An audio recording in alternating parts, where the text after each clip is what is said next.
Oke, kali ini kita akan membahas tentang wakaf tunai. Nah, apa sih wakaf tunai ini?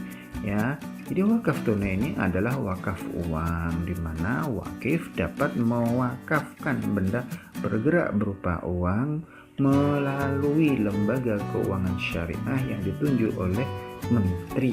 Ini ada undang-undangnya. Ya, jika mau diberikan kepada lembaga keuangan syariah. Kemudian diperjelas dalam peraturan pemerintah bahwa wakif dapat mewakafkan benda bergerak berupa uang melalui lembaga keuangan syariah yang ditunjuk oleh menteri sebagai lembaga keuangan syariah penerima wakaf uang. Lalu bagaimana kalau diberikan langsung kepada orang? Boleh juga, ya, tidak apa-apa. Kita kemudian akan membahas bagaimana sih sesungguhnya peran-peran wakaf dalam rangka mensejahterakan umat. Ya, potensi wakaf di Indonesia itu sangatlah besar sekali. Kenapa besar sekali? Ya, karena sesungguhnya Muslim terbesar di dunia, ya, pada tahun 2010 dirilis Indonesia adalah ranking pertama dengan jumlah penduduk 209,1 juta jiwa penduduknya Muslim. Kita ketahui bahwa penduduk di Indonesia ada 260 juta. Ya, nah ada 209 jutanya ini adalah Muslim. Lalu bagaimana potensi yang bisa diambil dari wakaf ini? Dari umat Islam ini sehingga wakaf benar-benar bisa dilaksanakan dengan sebaiknya, maka kita menggunakan hitung-hitungan yang sederhana saja. Nah, jumlah penduduk Indonesia itu ada 260 juta jiwa. 80%-nya adalah umat Islam yang artinya ada 209 juta.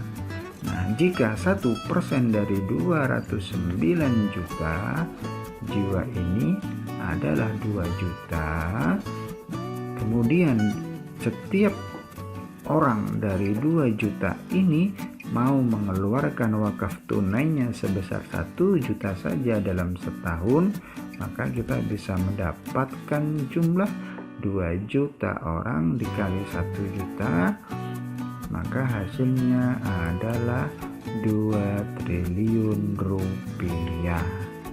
Inilah potensi yang luar biasa dari umat Islam. Ini hitungannya adalah 2 juta saja dari 209 juta umat Islam. Ini pun hitungannya adalah per tahun. Artinya dalam 1 tahun jika ada 2 juta orang umat Muslim mengeluarkan uang 1 juta per orangnya, maka sudah terkumpul dana 2 triliun rupiah. Dikit apa? Dikit? Ya. Maka kira-kira uang segitu 2 triliun ini untuk apa? Nah, pasti sudah terpikirkan. Hitung-hitungan selanjutnya adalah yang sederhana adalah perokok aktif di Indonesia itu mencapai 69 juta jiwa atau 70 juta jiwa. Ya. Nah, di antara pelaku perokok di Indonesia itu 70%-nya adalah warga miskin dan anak-anak. Ya, udah miskin merokok, gitu ya. Nah, fakta yang bisa kita ambil dari rokok adalah yang pertama, tahun 2018 jumlah perokok aktif di Indonesia berjumlah 70 juta. Ya. Nah, ini. Jadi ternyata perokok di Indonesia itu banyak sekali. Nah, padahal sudah kita ketahui bahwa rokok itu lebih buruk dampaknya dari narkoba. Ya. Maka kita gunakan hitung-hitungan yang sederhana saja.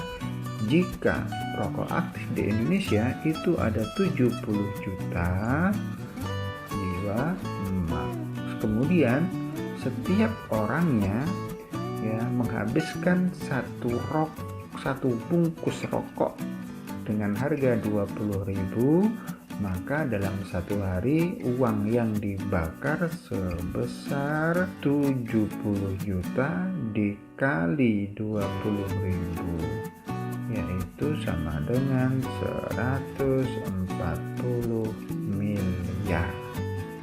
Ingat, dalam satu hari ada 140 miliar rupiah yang dibakar sia-sia.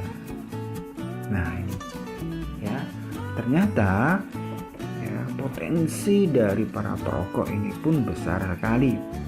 Jika saja perokok ya itu mau dalam satu hari berhenti saja untuk tidak merokok, maka akan terkumpul 140 miliar dalam satu hari. Subhanallah ya. Nah ini 140 miliar rupiah ini per hari ini kira-kira bisa untuk apa aja ya? Nah, bisa untuk memberikan modal usaha kepada 14.000 orang dengan 10 juta per orangnya. Ya kan? Jadi kita bisa menaikkan derajat masyarakat ya dengan memberikan bantuan modal usaha 10 juta per orangnya. Apalagi bisa membangun 14 sekolahan, apalagi bisa membangun satu rumah sakit, bisa membangun satu gor, bisa membangun satu pabrik, bisa memberikan beasiswa bagi S1, S2 dan S3 ke luar negeri, bisa membangun 140 minimarket yang kelasnya bisa sama atau di atas Indomaret atau Alfamart. Coba banyak apa dikit?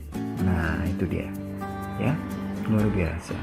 Jika wakaf tunai ini memang benar-benar bisa dilakukan dengan sebaik-baiknya ya, dikelola dengan sebaik-baiknya, maka saya yakin ya tidak ada yang namanya orang miskin lagi.